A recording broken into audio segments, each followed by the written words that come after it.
What's going on, guys, and welcome back to the Green Collar Entrepreneur Podcast. My name is Jack Duffy, your host for today, and today we're going to be discussing something that is going on and has been going on for the last 2.5 weeks here where I'm from, Bucks County, Pennsylvania, which is my hometown. It's where I grew up. Well, it's in the county that I grew up in. The town that I grew up in is Sellersville, Pennsylvania. If you hear some knocking, it's the apartment next door. They're doing some maintenance over there, so I apologize if you hear any knocking. But today we are going to be discussing something that is going on that happens to a lot of guys in our industry, a lot of guys that are in landscaping, lawn care, lawn fertilization, and all of those kinds of things within our industry. Droughts. What do you do when a drought hits? And for a lot of people, this can come up a lot of the time. It could come up once in a blue moon. For us specifically, it comes up mainly every 3 to 4 years. We get a pretty bad month. Usually it's July. July is usually our really bad dry month where it doesn't rain a lot, or if it does, it's at night and it's usually a brief thunderstorm, and that's about it. But this right now is going on, and it's the worst I've ever seen. I'll be completely honest with you. I don't know if it's affecting any of you guys, if you guys are close to me in the great state of Pennsylvania or in New Jersey. We are all kind of going through it right now. I've seen a lot of you guys on YouTube and TikTok and things like that doing a lot of great work still, mowing some spring-like grass, still very green, still getting a lot of rainfall, which is, God bless you. I'm so happy for you guys, but I'm also very, very, very, very, very jealous because it has been tough sledding here in Bucks County, PA. But before we get into that, I want to just thank you guys for the feedback on the stand-on versus sit-down conversation. A lot of great comments came through. It means the world to me to know that we're starting slowly to get some reoccurring people onto the comment section, and it allows us to build a community because we're all in this together. We're all building something, right? We're all building a company, whether you're a solo operator, whether you've been doing it for 50 years, whether you're in the middle like I am. You know, I'm running about $100,000 company here in Bucks County, PA. We're thinking of expanding. We're having some ideas float around with me and the future wife, talking business, talking about that. I'd love to get her on a podcast. For all you guys who work with your spouse, or for my situation is my spouse is marrying into my business, so she is becoming a, silent partner. She has a lot of say with business decisions, and I really lean on her a lot when it comes to that. And I would love a discussion between her and I when it comes to that, her side of things, coming into the business versus my side of things, of now having somebody who's not in the field, I'm somebody I'm marrying and having kids with, how we're going to build our legacy, how we're going to build our future for not only ourselves, but for our children. So I would love to have that on this podcast sometime down the line. But I just want to really emphasize, thank you guys for the comments. Some of you guys were really gung-ho and sticking to your guns about the sit-down mowers. I said it in the podcast, guys, okay? If you use sit-down mowers and you are killing it out there with these machines, keep doing it. Keep using what works within your business. If you're killing it with stand-ons, keep killing it with stand-ons. If you're only got really small, maybe it's a city kind of style area that you service, walk behind mowers, whatever it is, man, keep killing it. I just wanted to have a fun conversation about the stand-on versus sit-down conversation that has been getting a little traction within our industry. So let's hop into this topic. First things first, I'm going to pop in a Zin if you guys don't mind. And let's get into it. So today's topic, like I mentioned before, we are going to talk about what happens when the weather is not on your side. Whether that's a drought, whether that is, it's raining every other day, whether it's wintertime when it's not snowing. For all you guys who plow, we plow here in PA. What happens when it doesn't snow? What happens when their grass is on a 2-week, 3-week hiatus of dormancy? What happens when it's raining every other day and you can't catch up? It's impossible for you to find the way to catch up, to keep up with how fast the grass is growing or the shrubs are growing or things of that nature. What do you do if that happens? What happens if Mother Nature says, hey man, fuck you, like truly, fuck you, basically. So I'm going to talk about that today. I'm going to give my insight to it. I've dealt with a few droughts. I've dealt with a rainy season. I've dealt with lack of snow. I've dealt with a shit ton of snow. So I'm going to talk and just give you my feedback, and I want you guys to comment your feedback, what you guys are doing, because I use that sometimes. I implement some of the things that you guys say into my company, what other YouTubers are doing, what other lawn care guys are doing, what other landscaping guys are doing. I implement a lot of what they do into my business because it's great feedback. It's great advice. It's great things. That's the whole goal of this channel. So let's get into it. First things first, we're going to talk about droughts because I'm going through it right now. I'm being selfish here, but we are going through a severe drought here in Bucks County, Pennsylvania.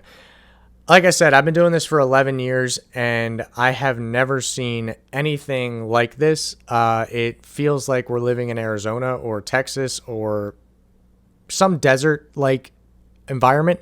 It's been very, very bad when it comes to the rain we are getting and the lack of rain that we're getting. So I'm going to talk a little bit about that, just to kind of start things off. So for us, we started really seeing this about mid-June. I'd say halfway through the second week of June, we started to see a weather pattern starting. It got really, really, really, really, really hot. And normally in June up here, you can see some 86-degree days every now and then, one day out of the week, and then you'll go right back down to like 81, 82. We were in the 90s basically from, I'd say, like June 12th till now. And it hasn't really slowed down. We've had like 2 days where it was like 75. It was weird. It was like actually cold outside. I was wearing gloves on one of the properties in the morning. Like it was strange. And this was about, I'd say 2 weeks ago, we had those 2 days. And then it was just back in full blast. The sun was out all of the time. It was hot. I think we had a full week of like 100-degree weather, real feels in the like almost 110s. It was wild. And it's still happening. Currently outside right now, it looks like some rain clouds might be moving in as we're speaking about this. So whatever's up there, thank you. But right now, currently, it's 96 degrees outside. As I'm filming this, it's 4 p.m. on Tuesday, July 9th, I believe. It's 96 degrees outside. 96.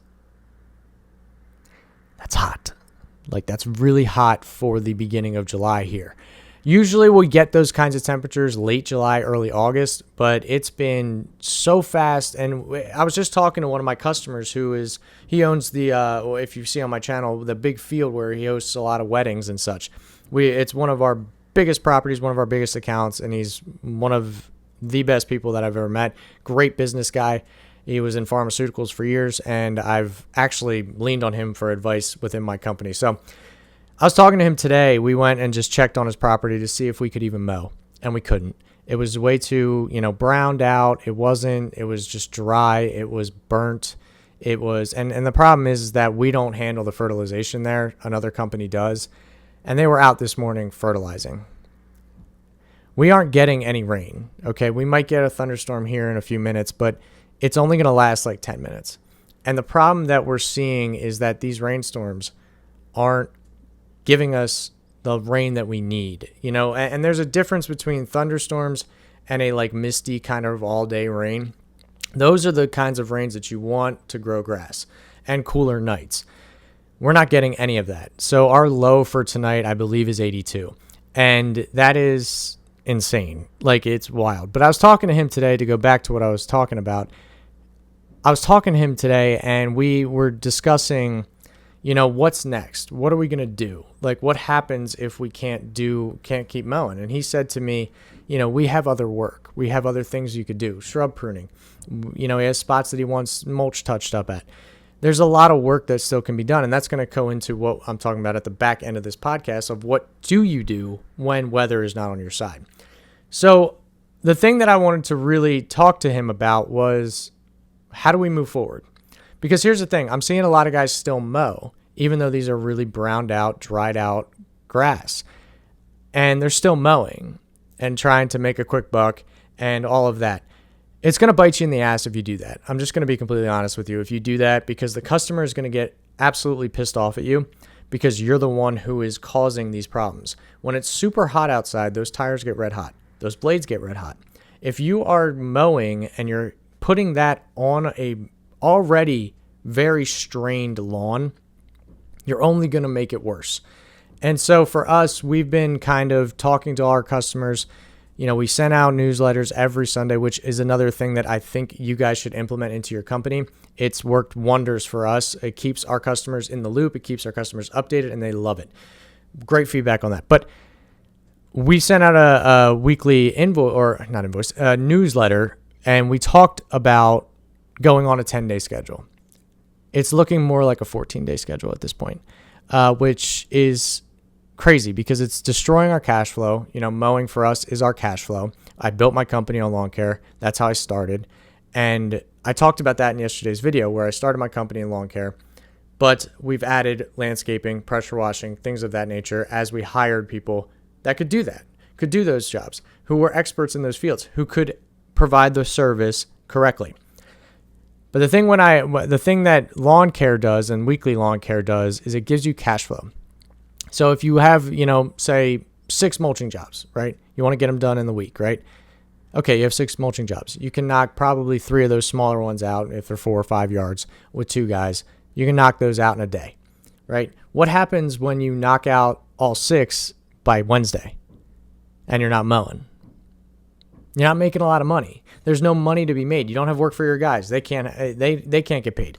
If you're not paying your employees, what does that mean? You're not getting paid for jobs that you're doing. You're not putting them to work, which means you're not getting any profit. So for us, that's where we're at. We're at a point where we have to start taking half days. We have to start finding new work. We have to start, really advertising for landscaping, for mulching, for any late mulching. Obviously it's already July. People mostly have their mulch done. Shrub pruning, flower planting, weed pulling. Those kinds of jobs really sustain us through these rough times when the weather is not on our side. So the one thing that I wanted to really touch on for our specific situation right now is that if you are mowing still while it's this dry, this hot, and lack of rain, your customers are going to get unhappy because you're making their property look worse. Your job as a whole in this industry is to make their property, whether it's a commercial site, whether it's a residential site, whether it's an HOA, does not matter. Your job is to make the property look beautiful and better than when you first got there. That is your job. That is your number one job. They're hiring you to make your property, or their property, look the way they want it to look. Because they're not an expert. They don't understand shrubs. They don't understand, how weeds are controlled. They don't understand how to properly mow lawns at the right height. They don't understand mulching. Well, mulching is a different story. Anybody can mulch. But flower planting, flower upkeep, watering, making sure you're not overwatering, making sure you're not underwatering. There are things that people don't know that are hiring you, your business, whether you're solo, whether you're have 2 crews, doesn't matter. They're hiring you to make your property look better, or their property look better. Okay? That is your number one goal when you go into this industry. That should be your number one goal. For a lot of guys, they just want to get in, get out, make a few bucks, and that's it. Pay their bills, pay their house, pay their truck, whatever it is, right? I get frustrated when I see crews still mowing. Not necessarily all crews. All right, if you have a commercial contract where they basically say you have to be there, I get it. Most times, usually half is paid up front. I get it. I understand that. But for residential, we were in our neighborhood yesterday, the one I made the video in, yesterday's video in, I basically saw a crew out mowing a property that didn't need to be mowed. It was so dry, so bone dry. They mowed it, and I'm not kidding. I asked the guy, I straight up asked him, how low are you mowing this lawn? What's your height that you're cutting at? And he's like, 3.5. And of course I didn't go, what the fuck are you doing? You can't do that shit. And, for him, he was like, it looks nicer. Oh, the customer's happy because it's cut lower. You're destroying their lawn. It won't come back for a while, man. 3 weeks, 4 weeks at best, right? So the thing that I wanted to talk about, like I've been saying, is that you have a responsibility as a business owner to recognize when to do work and when not to do work. And I'm not saying for specific customers, I'm saying in general. Okay? If you see that a property does not need to be mowed, take the L, don't mow it. Because that reoccurring customer is going to be thankful that you didn't. Because when it comes to other work, they're going to be like, well, I have this. Like yesterday, we were going to do one of our properties, but it just wasn't, it didn't need it. It had some high spots, but the rest was brown. And I instead of just making a judgment call, I knocked on the dude's door who I've had him for 5 years now. I knocked on his door and I'm like, yo, do you want to be mowed? Right? You make the call. It's your house. It's your property. It's your lawn. You have it treated. What do you want to do? And he said, no, I don't. I prefer that we let it grow, try to come back, get some rain, and hope for the best, right? But then he literally said to me in the same breath, he goes, but I got weeding for you to do. I have shrubs that need to be touched up. Do you want to do that? And I said, absolutely, we can do that. No problem. That's one of the services we offer. Absolutely, we could do that. Easy way of getting that because he's a reoccurring customer. He trusts me. That's my job. He trusts me to get that job done. So we're going to go and do it, probably Thursday. And that's how you do it. When your reoccurring customers aren't pissed at you because you're coming onto their lawn. Wait. When you're putting mowers on lawns that don't need it and you're burning it and you're making it whited out and just looking god awful, truthfully, you're going to lose that customer next year because you're not doing what you said you were going to do, which was make their property look 10 times better than what they could do. And that's my biggest thing, and that's my biggest gripe. But what do you do, and this kind of leads me into my back end of my conversation, what do you do when the weather is not on your side? In this specific situation, we're banking on our landscaping jobs. We have a ton of shrub pruning. We have a ton of weed pulling. We have a ton of pressure washing jobs that are lined up that we didn't have time to get to in the spring because our lawns needed to be maintained. Our landscaping, mulching, things of that nature needed to be done. And now we have time for it in the summer. And that's the beauty of having different divisions. And I said it in yesterday's video, you need to be able to diversify your company. And that means educating yourself. Start learning how to prune shrubs. YouTube University, man. You can go on YouTube, search up, how do you prune such and such shrub, right? How to plant flowers. What are the right flowers for summer? What are good for shade? What are not good for shade? How much water do you need to use, right? All of these things you can educate yourself on. As much as I believe in mentors, I don't in that regard because the knowledge is out there for you. You can literally do that. And maybe that's me. Maybe it's not me. Maybe it's another channel. Maybe it's another podcast. Maybe it's another just YouTube tutorial that you look up. Well, maybe it's just doing research on the internet. Google exists. People start typing in. And I'm not trying to be mean or anything, but for me, I just can't fathom. And this is what I said this yesterday. I made this mistake, man. I made this mistake of starting my company as strictly a lawn care company. But what happens when you can't mow, whether it's rain or no rain? What happens when you can't mow? What do you do? How do you make money? How do you keep bills being paid? How do you keep income coming into the company and into your bank? How do you get to have all the nice things that you want out of life when you aren't working? How do you have that? You have to diverse. You have to learn. You have to educate. You have to learn new trades. You have to learn new things that allow you to expand your company into different services. That's why I hired somebody who had a background in pressure washing. That's why I hire and have a person on my crew that is knowledgeable and educated within the within the flowers and shrubs. That's why I bank on my father, who has been a mentor to me, who knows all of this. And he can tell me, hey, this is how you do this with this specific plant. Mulching's one thing, right? Mulching, you can take a wheelbarrow, get it done, right? But shrub pruning and landscaping jobs, landscape renovation, landscape, design, landscape implementing, installments, all of those things add up. You can make a good amount of money on that while also, okay, now you're back to mowing, right? Now you need to hire people. So now you hire people, but they can run the mowing side. You teach them how to mow. It's not rocket scientists. You don't have to be a rocket scientist to know how to get on a zero turn and mow. If you do it enough, you'll learn the tricks and trades of that trade, right? It's not, you have a responsibility to your crew to educate them in every aspect of your company. So when you have these moments of Mother Nature's not on your side, right? Whether it's too much rain or whether it's lack of rain, now you have jobs that you can get done. And that's basically the whole premise of this podcast is What do you do when that happens? Well, here's what you do. You learn to expand your company into other services, landscaping, pressure washing, hardscaping, whatever your interests are. And some beauty of it is, if you want to go hire somebody who's an expert in that, bank on them, invest in them.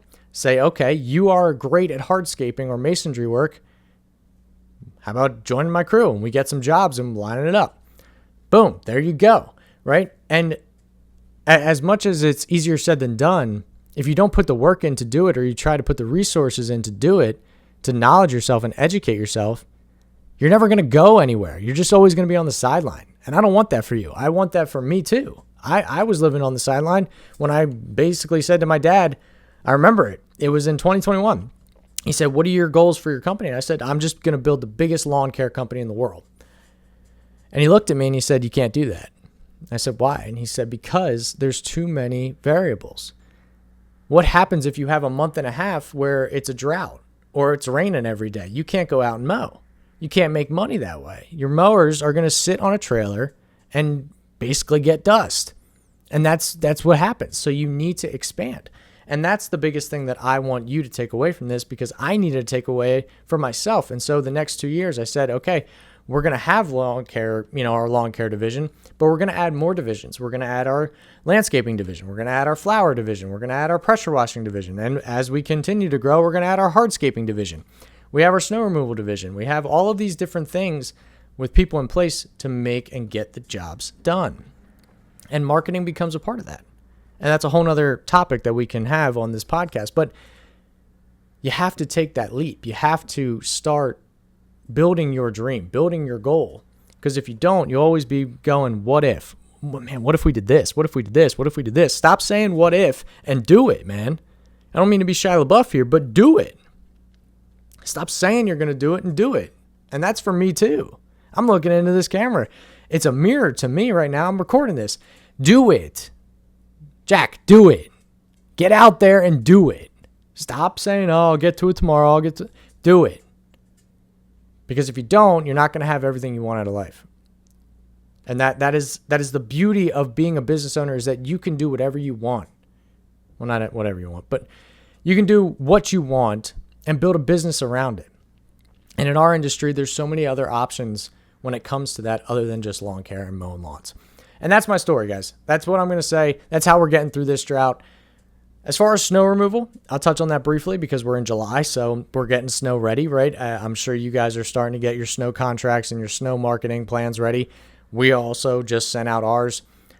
I get it. Our leaf cleanups are already ready. It's crazy to even think that we're talking about that, but we are. But snow removal wise, what happens if it doesn't snow? Well, it didn't snow last year here. We only got, I think in total for the winter was 3 inches. I'm not kidding, like 3 inches. And the year before that, it was nothing. It was less than an inch of snow. What do? Well, you find other work. And for us, we are adding a woodworking side of things for the winter time and the winter months, because I have a passion for carpentry and a passion for woodworking. So I am going to knowledge myself. I am going to educate myself. I'm going to put myself to work and fail and make mistakes and get back on the horse and keep going. You got to do it, man. And I'm saying it to myself, man. It's not just you guys I'm preaching to. It's to myself, brothers. And sisters, to myself.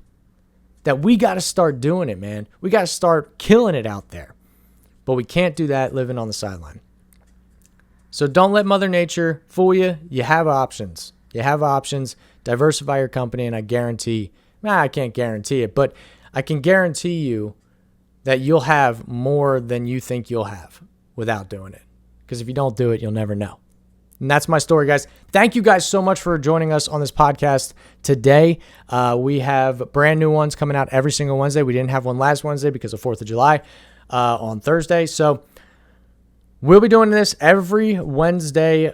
Usually the podcast will probably go up around like 6 p.m. Eastern Standard Time and on Spotify and things of that nature. So if you don't want to watch my stupid face, you guys can listen to my stupid voice instead. So thank you guys for watching. Be sure to subscribe to the YouTube channel, and I will see you guys in the next one. Be sure to leave a comment, guys. Let me know your thoughts, what you're doing. If you are going through something like this right now, like we are, let me know in the comments what you guys are doing, because I love your feedback. I love to know, because there's a lot more educated people than I am. and I would love to hear their comments as well. So leave a comment, leave a like, and I will see you guys in the next one. Have a great one.